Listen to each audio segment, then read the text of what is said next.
It's Talk of Iowa from IPR News. I'm Charity Nebbe. Later in the show, we'll have the final installment of Talk of Iowa Summer School. I'll talk with Ames High agriculture teacher Anna Brooks about her favorite lesson.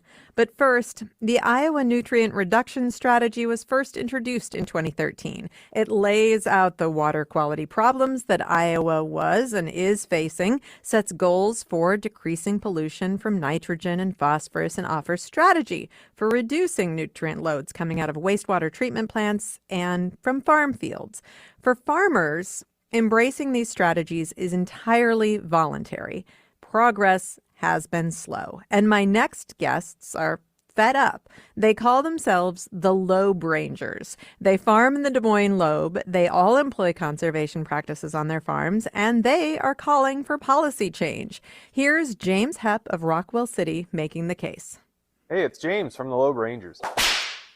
Did you know Iowa's nutrient reduction strategy requires a 60% change to the landscape in order to create meaningful change in regards to drinking water for Iowans? Sadly, in the Des Moines Lobe area, there has been less than a 5% adoption rate since 2013 when this was created. In order for farmers to be taken serious, they need to step up their game when it comes to adding cover crops, reducing tillage, and also reducing synthetic fertilizer and applying more fertility in season. James Hepp is here with me now. Hello, James. Hey, Charity. Thanks so much for being here, along with the other Lobe Rangers. Zach Smith farms near Lake Mills. Hi, Zach. Good afternoon. And Matt Borman farms near Algona. Hello, Matt. Greetings from Algona. I would love to hear from each of you just a kind of an overview of your farms these days. So, Matt, I'll let you give us a start. Tell me a little bit about your operation. We farm corn and soybeans south of Algona and use a lot of the practices in the nutrient reduction strategy, cover crops, in-season nitrogen, and strip till. How many acres, Matt? I usually don't tell my acres, so. Okay, all right. Zach, tell me about your operation. I do share my acres. I farm 1,200 acres in Winnebago County, corn, soybeans, and proud grower of my first 87-acre oat crop that I raised this last year here in 2026. Just got done harvesting those. We're all pretty much the same, strip till, cover crops, in season nitrogen. Been doing those activities since the inception of the Iowa Nutrient Reduction Strategy back in 2013, 2014 timeframe. James, tell me about your operation. Yeah, so I farm 1,600 acres in Calhoun County, west of Fort Dodge, along Highway 20 in the flatland. Same as those guys, corn, soybeans, been dabbling in small grains. My goal is to try and grow more oats like Zach. And like I said, strip till, no till, cover crops, you name it. We're trying to do it all and changing every year to try and do better. And James, you're a first generation farmer? Yep, that's correct. What got you into farming? That's fairly unusual. Well, that's a loaded question. It kind of just happened. My background is I went to Northwest Missouri State. I got my degree in ag. Worked in the crop insurance industry for a while. Helped a few farmers for fun on the side. One thing led to another in high school. One of my best friends in high school asked if I would help his dad. Their family had a fair amount of land that they owned, and both the sons were already had careers outside of ag, and they didn't want to farm. So one thing led to another, and before I knew it, I was helping him. And it seems like a couple blinks of an eye, we bought the acreage, bought the equipment, and here I am now, about 8 years later. Now I'm married, three kids, a 4-year-old, 2-year-old, and a 4-month old. Lots of free time and farming and expanding, and so here I am.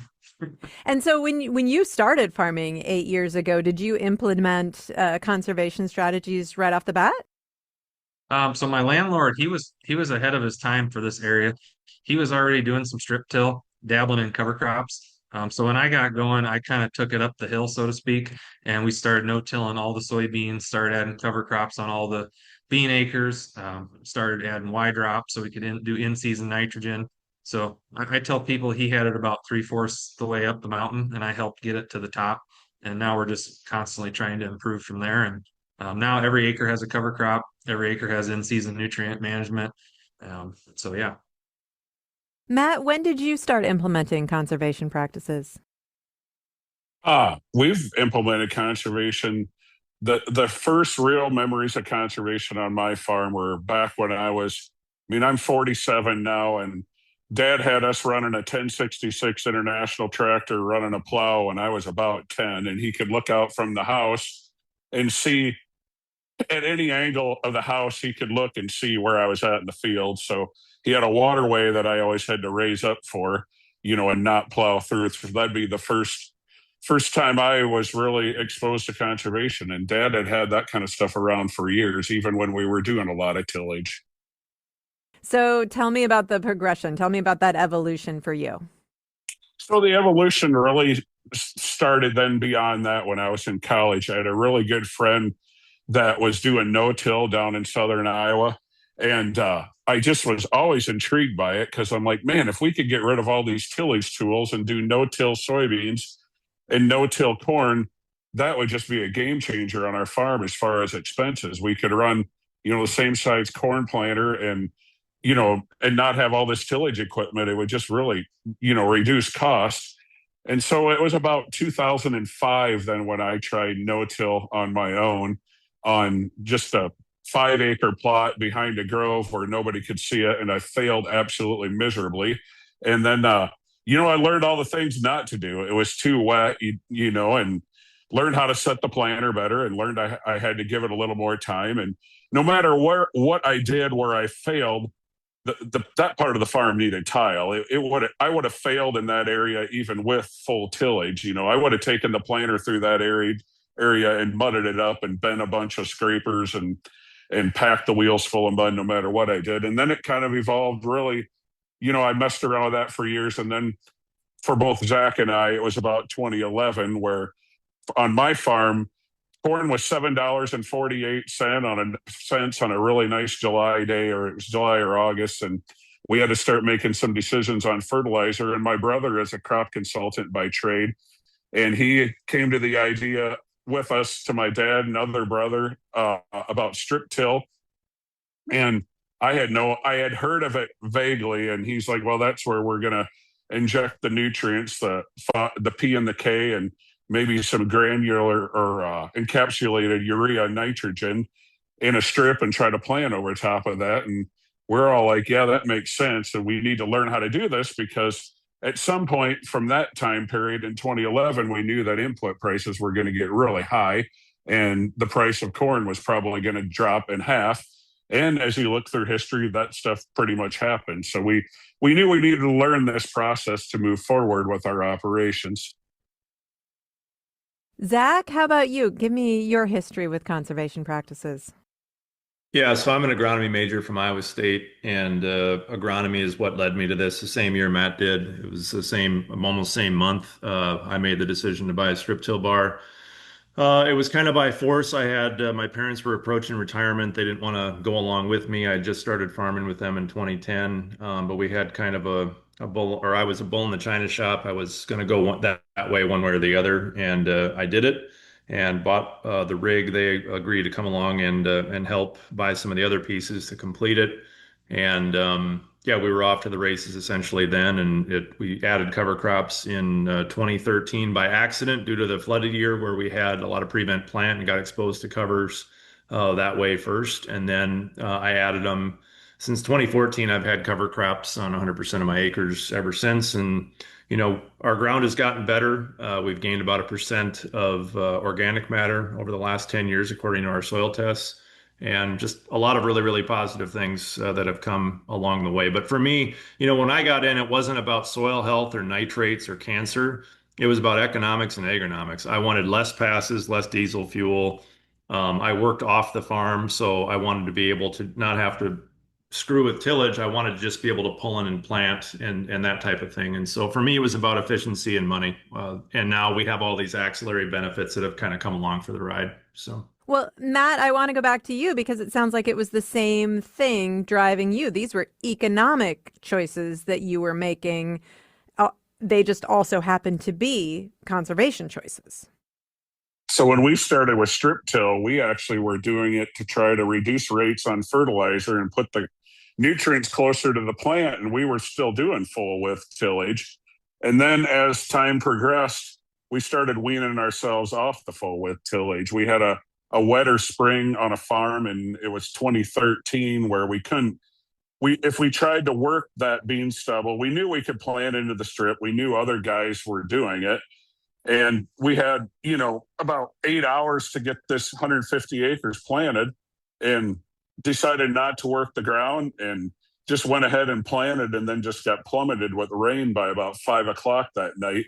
And, it was, you fast forward to the end of the year, by fall, it was one of our best cornfields. And then the light bulbs started going off in our heads. It's like, oh my, yeah, we got a 400 horsepower tractor that's sitting here that's, only 4 years old, and a bunch of new tillage equipment that we bought. And it's like, yeah, we're not going to need this like we thought we were. So then it just became a quest to start getting rid of whatever we didn't need, and, moving it into other things we did need on the farm, or just not having the debt that goes along with it.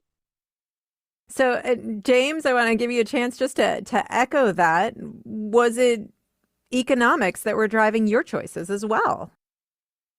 Yeah, yeah. I mean, the saying about money talks, So when I took over, I was broke, still am, but was broke, and we had a cat tractor that the tracks were getting bad, and I really didn't want to spend the 20, 30 grand on tracks and fuel. And I look around and see, the rest of Iowa is planting no-till beans, so I just wanted to save the money. So that was my original stint into conservation, was that is just saving the money and working towards other goals like weed suppression and stuff.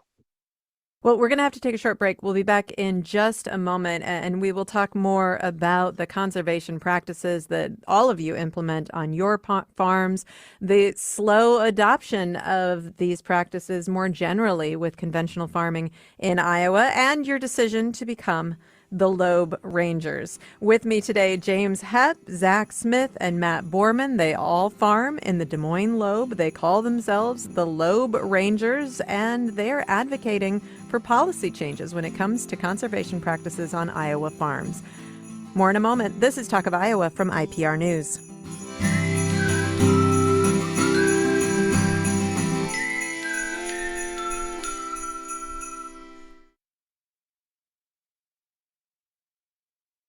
It's Talk of Iowa from IPR News. I am talking with the Lobe Rangers, 3 farmers who farm in the Des Moines Lobe in northern Iowa. They are frustrated because the Iowa Nutrient Reduction Strategy was first introduced in 2013. It lays out water quality problems. It lays out goals for agriculture in the state for decreasing nitrogen and phosphorus. And it's entirely voluntary. For farmers, embracing these strategies is something they can choose to do, and progress has been slow. So these are 3 farmers who use conservation practices. They're calling for policy changes to speed up progress. With me, James Hepp of Rockwell City, Zach Smith of Lake Mills, and Matt Borman of Algona. And so just before the break, we were talking about the economic choices that led all of you to embrace conservation practices. So conservation practices have obviously been good for the environment and good for water quality in Iowa, but they've been good for your bottom line as well. Zach, I'll let you start here. Why do you think progress is so slow? Why do we not see more adoption of strip till or no till and cover crops if it's good for the bottom line? Change is hard, and the older you get, the harder change becomes. And we have a demographic of farmers. I think the average age is, somewhere around 60 years old. And I mean, I'm going to be 47 here next week, and the older I get, the less that I want to change. So I completely understand that sentiment. But when we have so much of the control in the state that is controlled by an older generation, the idea of going away from what you've been successful at for 30 or 40 years is really, really difficult. And what makes the 3 of us really unique is that we do not have an older generation that is standing over top of us telling us what to do. I've been farming on my own since I was like 35 or 36.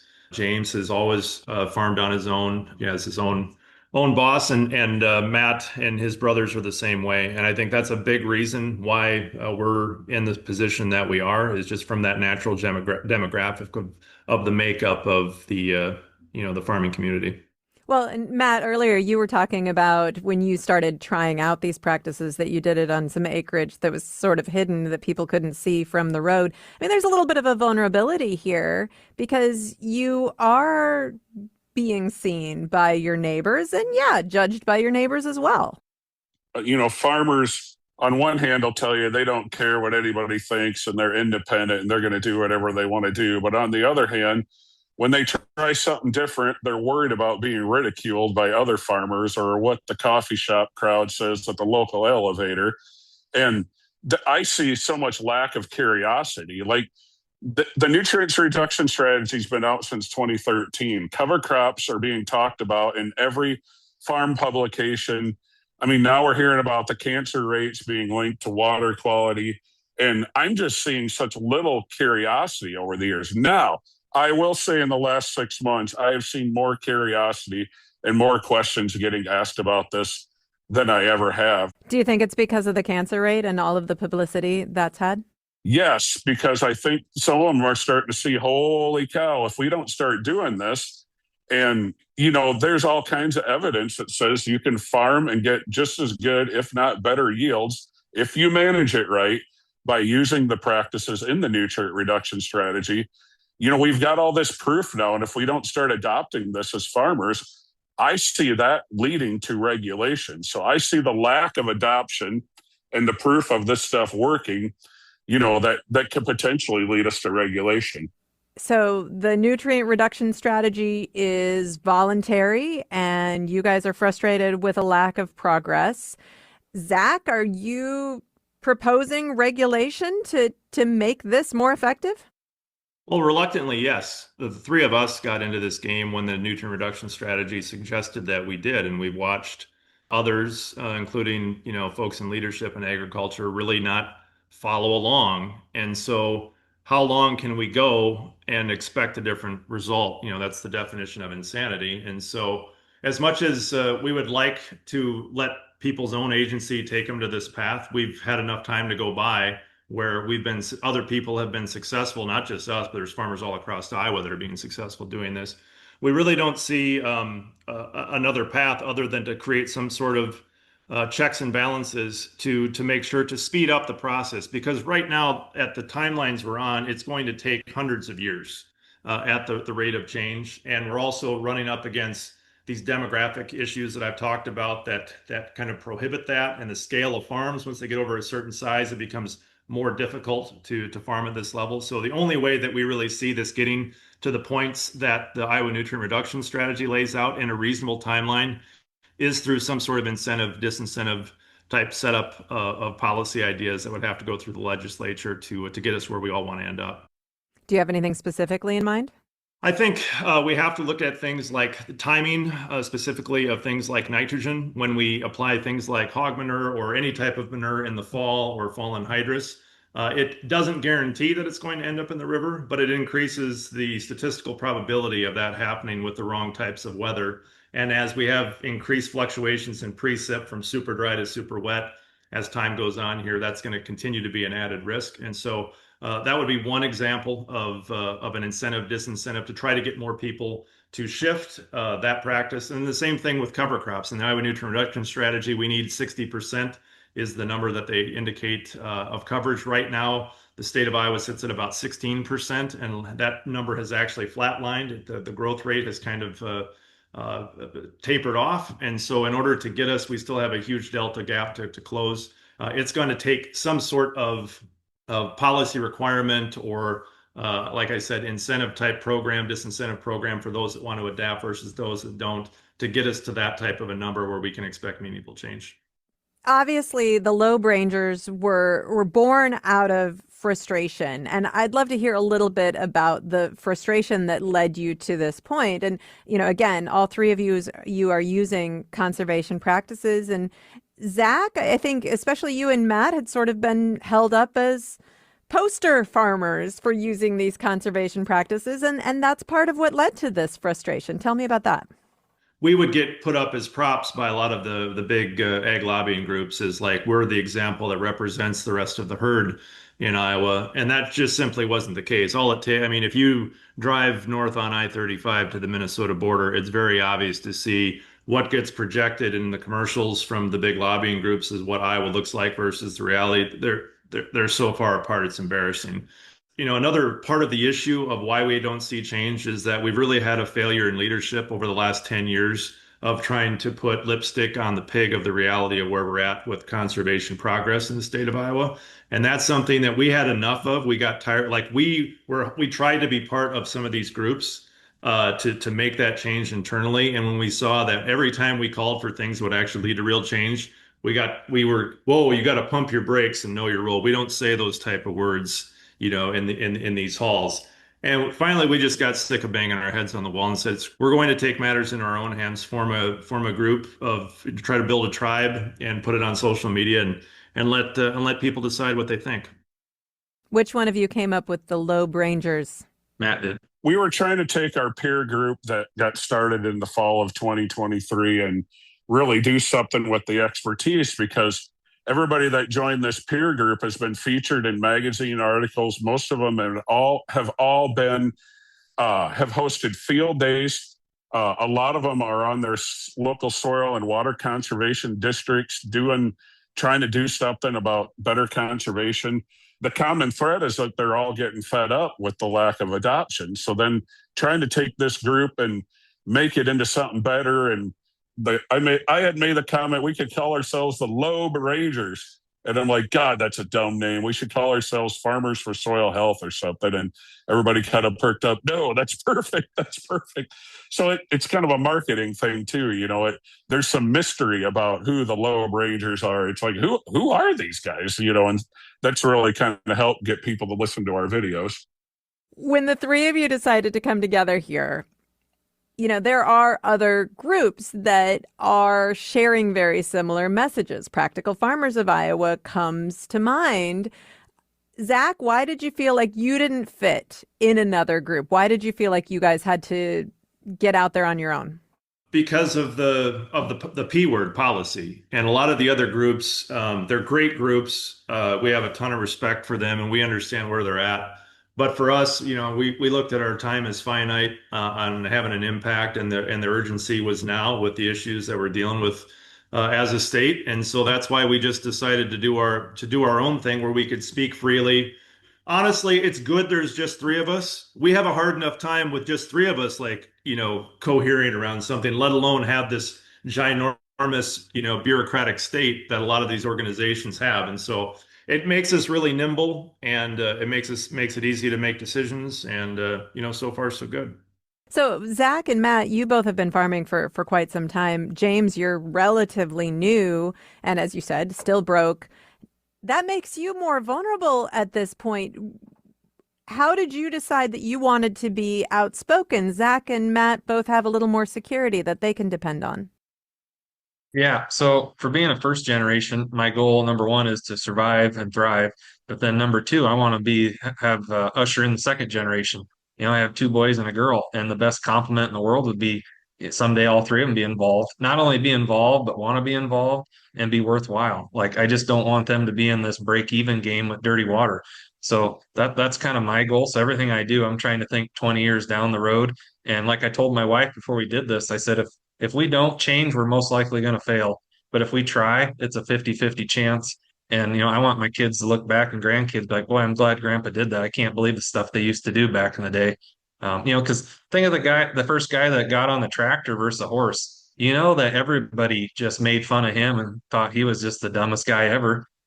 So like I said, you gotta take the first step if you're going to make change. And that first step's the hardest. So I feel like we really didn't have a choice. So you guys have made some noise. You're getting some attention. First, let's talk about policymakers. Zach, what's your message to policymakers in Iowa? Our message to policymakers is simple.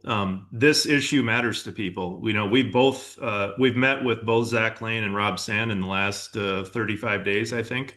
And they tell us, listen, guys, at every campaign stop we make, water quality and cancer is either number one or number two issue on people's minds. And so the days of turning a blind eye to this or virtue signaling with policy in the state legislature are over, and the people I don't think are going to stand for it, nor should they with the outcomes that we're having. And so, there's going to be, our effort, as I believe James indicated earlier, is that we're going to help try to educate the public and as well as people that are in the legislature. There's a lot of learning that has to happen at that level as well to get people up to snuff with the real science and the facts of the matter. And eventually, over time, like James said, we need to have a bipartisan flippening of the legislature to get people either convinced to change their views on this or get new people in office so that we can get policies put in place to get to the level of change so that we can not expect to run the nutrient the nitrate reduction facility in Des Moines for 193 days straight. That's an unacceptable result, no matter whether you're a farmer or you're somebody in Des Moines. So a lot of people talk about power in big agriculture and policies pushed by Farm Bureau. Bureau's very, very powerful in the state. Matt, who's standing in the way of this? Who do you feel is obstructing this progress? I think what happens is farmers, whether they're on, Farm Bureau has a lot of good leaders that are involved with water. They're on soil and water conservation districts, and they are doing these practices. And I think what happens is that there's not enough of those voices on county Farm Bureau boards to really push the Farm Bureau, to potentially go down the policy arena. I don't like the word regulation, but maybe incentives or disincentives or something. If you follow the nutrient reduction strategy, maybe you get to draw money out for equipment, or something like that, for in-season equipment or something. And if you don't, maybe you're going to pay a little bit more money for your nitrogen or something. So maybe you're thinking more powerful incentives and some disincentives. Yeah. So then my point is if you were to bring that up in a Farm Bureau, you don't quite have the votes right now because the farmers control the voting of whether it be Farm Bureau, Iowa soybean, or Iowa corn. And there's a lot of people in those groups that believe this. But the problem is that when you start talking publicly about it, then you got to face your other farmers, and they aren't quite sure about this. I mean, nobody wants more regulations, but they know we have a problem. So then we're just kind of stuck in limbo here. I mean, these groups know that there's a problem. So then you now have this kind of deny and deflect tactic that's going on by the ag groups. They're trying. I'm seeing it right now. There's deny deflect tactics going on. Talking more about radon and more about which could be a potential cancer causing deal. We're hearing a lot this week about binge drinking and cigarette smoking again. Well, what about the people that don't binge drink and don't smoke cigarettes? Like this cancer thing could be a variety of things. But when I see ag groups go to the defensive, trying to blame it on people that do, we had a state legislator now try to blame obesity. I mean, trying to totally deflect from what's going on. And I think that's really being dishonest with the public. If we're gonna do this, we got to get together and do it. Let's get going on it and try to investigate this and try to figure out what's going on. We've talked a lot about farmers and farm groups. James, I'm going to let you have the final word here. You're also talking to Iowans who don't have a background in agriculture. And there's a big disconnect between the Iowans who don't have a farming background and the Iowans who do have a farming background. So for Iowans who drive past all those corn and soybean fields and don't know much about it, what's your message for them? Well, basically, we want to try and inspire them and plant the seed that there's hope, that there are guys out there like us that can farm like it.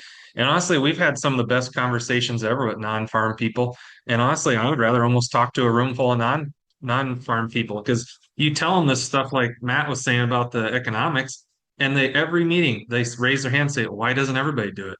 That makes sense. You help the environment, you help your pocketbook. Why wouldn't you do it? So they're a lot more open to it. And in my short career in ag, I feel like a couple years ago, no one ever questioned the man or questioned the system. And I've seen more questions in the last few months ever, which is good because it's healthy and it's not disrespectful to question things. We should probably question a lot more things. So The non-farm people are excellent. I mean, they've really had great questions, a lot of support. And, like we'll all say, we've had great support from fellow farmers that say, hey, thanks for what you're doing. We can't do it. We really appreciate it. We're not going to say it out loud, but we do support you. So it's pretty cool. James Hepp, thank you so much. Thank you. Matt Borman, thank you. Yeah, thanks for having us on. Zach Smith, thank you. Thanks, Charity. Matt Borman, Zach Smith, and James Hepp are the Lobe Rangers. They all farm in North Iowa, and they all employ conservation practices on their farms. They are calling for policy change. This is Talk of Iowa from IPR News.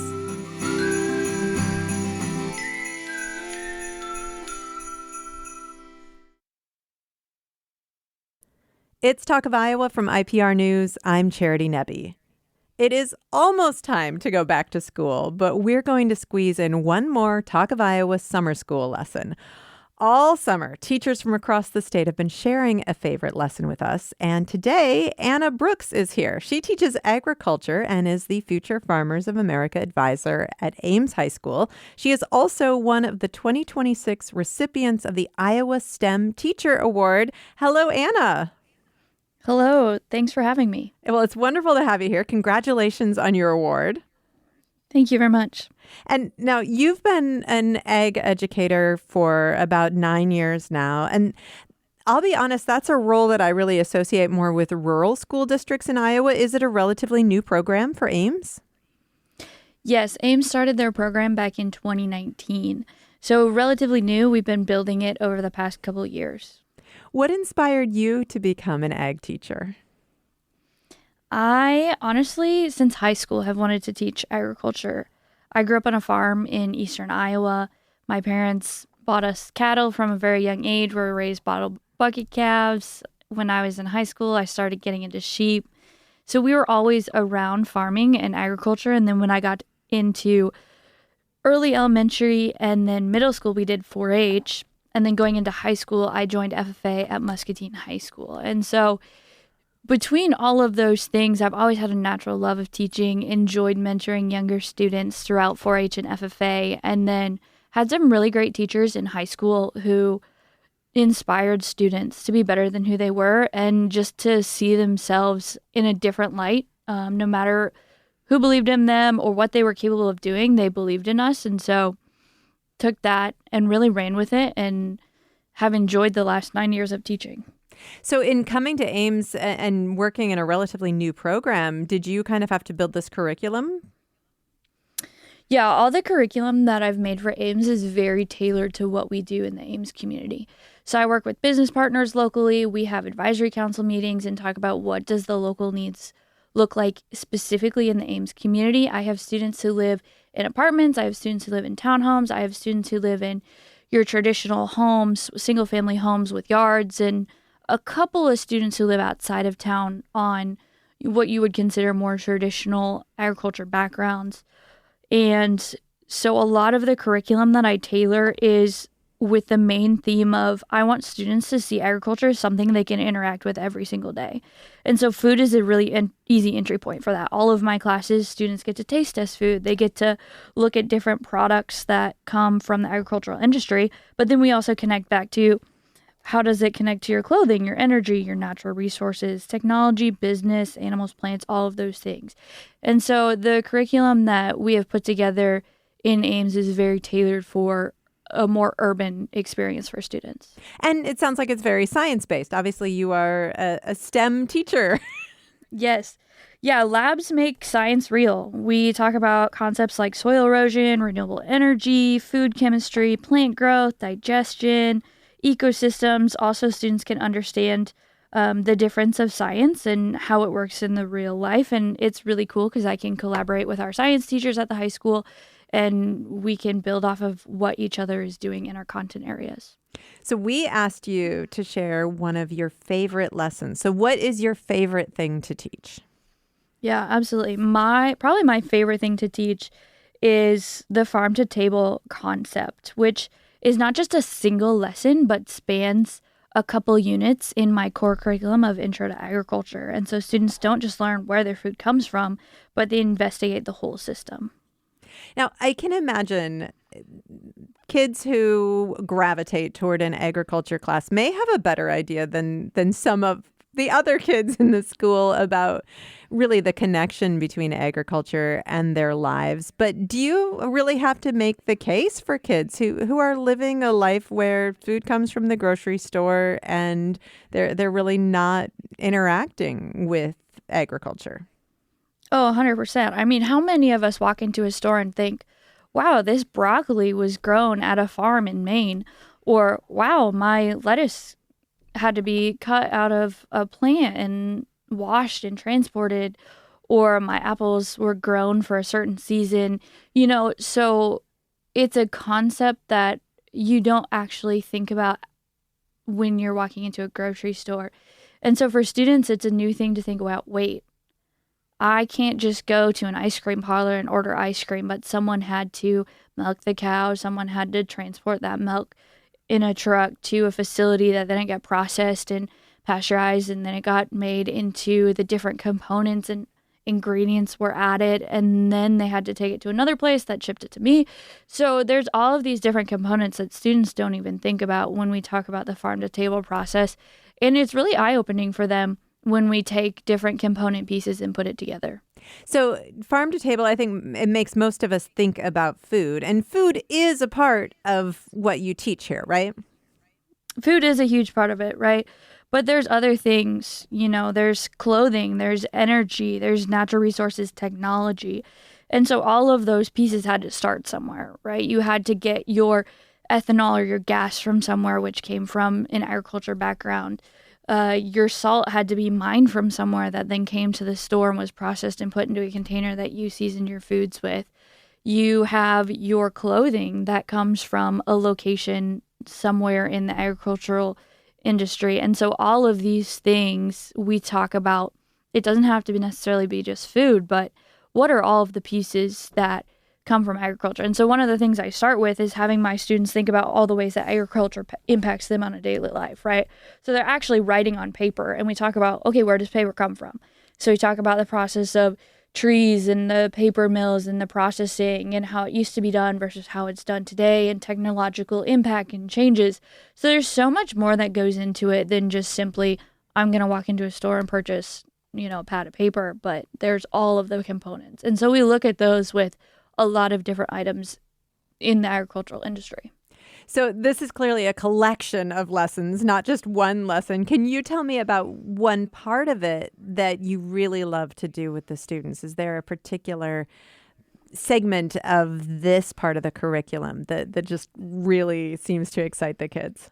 Yeah, absolutely. So one of the things that I love to do is open students' minds to the concept of economics along with food. And so one day I get a whole bunch of different products, and then we talk about the economical impact of certain foods and flavors and what influences consumers' buying preference.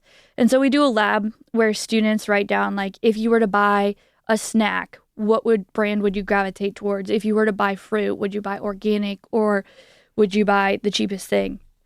And then they actually get to taste test all of those different things. And so I have organic versus non-organic, and I have name brand food items versus non-name brand food items.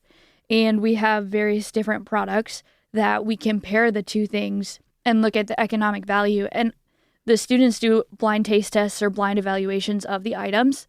And at the end, we discuss, okay, so what you assumed was going to be the natural choice of what you wanted or liked was actually not, or it could have been. And so we talk about, do you have to buy the most expensive thing or the least expensive thing? What made you assume your choices were going to be the thing that you ended up liking in the end? And so that's really cool to have students see that, oh, just because I assume something doesn't mean it actually is going to be true or the best option for me in the long run. That also sounds like a whole lot of fun. Is that just the best day in class? Oh, it's so much fun. The students love it. They're like, okay, what's next? What do we get to try? What do we get to feel? What do we get to experience? And so it's a lot of fun when we lead up to it. And I tease it at the beginning of the semester, like, okay, at some point you're going to try a whole bunch of different things. And so students really enjoy that experience. One, it's fun, but also it just opens their eyes to new experiences. Yeah, I'm sure that's also really good advertising for future students to maybe take your class. Oh, 100%. You know, food is always a great draw. Right. Yeah. I can imagine a high school student making the decision to take a class based strictly on the opportunity to one day do blind taste tests. Oh, 100%. So, on that day, can you tell me, without, violating anybody's confidentiality, is there something that you've observed a student realize that kind of sticks with you? Yeah, I think some students are pretty particular about what they like to eat. And they're pretty particular, like, I only will eat this certain item or this type of thing, or I only buy this type of clothing. And so when you do the blind taste test, it takes away all of those preconceived notions. It takes away all of the, this is what I like because I like it. And so students realize, oh, wait, maybe I made a choice based on something that someone else told me, or made a choice based on what my social media has been telling me. And so they actually get to step back. And I've had students change their mind on what they like or what they don't like, or realize, actually, I don't like this. And that's okay to have your own opinions based on nothing but your first impression. Your school year doesn't really align with the growing season. Do your students have the opportunity to grow plants and actually eat something that they've grown? Yeah, so we have a greenhouse at Ames High School, which is awesome because we have space that we can grow plants all year. So actually, I was working on my curriculum this morning that we are going to start growing some herbs this fall and some other foods that my food science class will start processing. And they'll get to make various different seasonings based on things they've actually grown. And because of our greenhouse and the lighting and the heat that we have in that system, students can grow their own plants. And actually, our local Fairway in town donated a whole bunch of different seed packets that they didn't sell for this year. And so my students will have countless different choices for what they want to grow this fall when we get started because of that donation from a local business. And so I'm really excited for them to be able to say, okay, I want to try growing this, and we're going to research what does that look like to grow it in a greenhouse because it's different than in a natural soil environment. And then they'll have all semester to grow those, taste test those, see what it actually takes to produce a crop. Oh, that's so cool. So, and you mentioned, of course, all of the different categories of things that we interact with in the world that originally start with some sort of agriculture. You actually have your students making soy-based candles, for example. Yes. Tell me about that. Yes. So one of the units that I do is on Iowa products. So Iowa is in the top producers of soybean and corn. And one of the things that I love to do is not only learn the theory of something, but actually have practical application. And so this year when I was researching, what can my students take home that they can use no matter what type of living situation they're in, they can use it, they can enjoy it, they can have fun with it.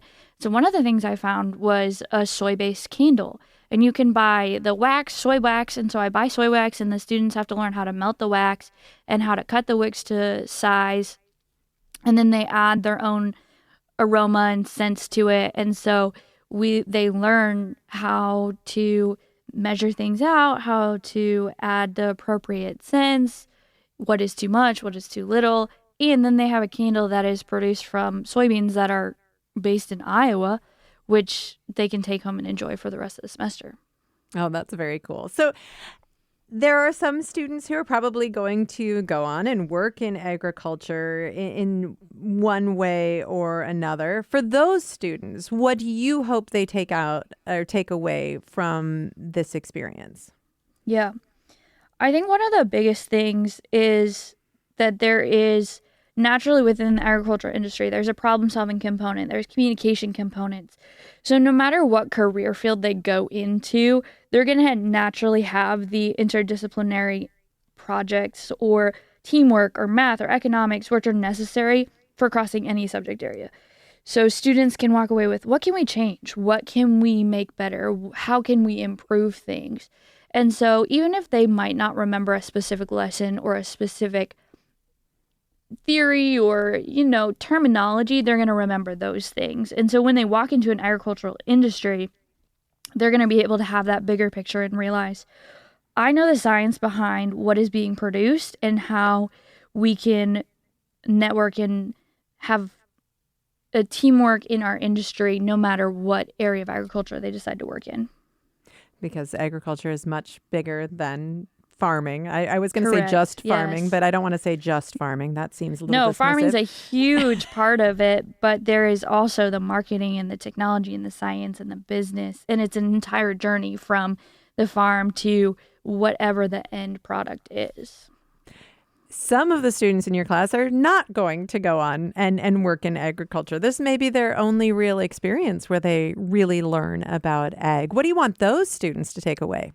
Yeah, I want them to see agriculture as something they interact with every day. You know, that's why I teach the farm to table as a major theme in my introduction classes, because whether it is they're eating their breakfast, their lunch, their dinner, whether they're driving their car that they have to put some sort of fuel into, whether it's the energy that powers their house, whether they're driving and they see a wind turbine or solar farm, you know, they're going to know, oh, I understand how that process works. Maybe not super in depth, but they can make a connection to those things. And then hopefully they can educate other people as well and just have a broader appreciation and a bigger picture of what the agricultural industry is. Because the number one thing I hear is, oh, I don't live on a farm, so I can't take those classes, which is totally not true. I probably have only a handful of students who live on a farm. And even me, I live in town now, and still agriculture is a huge part of my story and my background and something that I use every single day. This program has been a part of Ames High since 2019. How have you seen it grow? Yeah. We have had a huge growth in just students taking our classes. I think this fall I have classes that are with 25 to 30 students because students are so excited to take classes, and students want to be a part of FFA and they want the experience. And so even the past couple of years, I've seen our membership grow, students who are involved. I have students who are at the Iowa State Fair right now who are participating in various different ways, ushering, and one of our students is one of the current state FFA officers, and I have a student who's competing at National Convention for the first time in our program's history. And so we've just seen an incredible growth of student excitement and involvement in these ways. And it's really neat to see students want to get involved, to learn about communication, to learn about teamwork, to improve themselves by joining something that might be outside of their comfort zone. Anna, thank you so much for talking with me. Thank you for having me. Anna Brooks teaches agriculture and is the Future Farmers of America advisor at Ames High School. She is also one of the 2026 recipients of the Iowa STEM Teacher Award. Talk of Iowa is a production of IPR News. Today's show is produced by Caitlin Troutman and Danny Gear with technical support from Steve Cooper. This is Talk of Iowa from IPR News. I'm Charity Nebbe.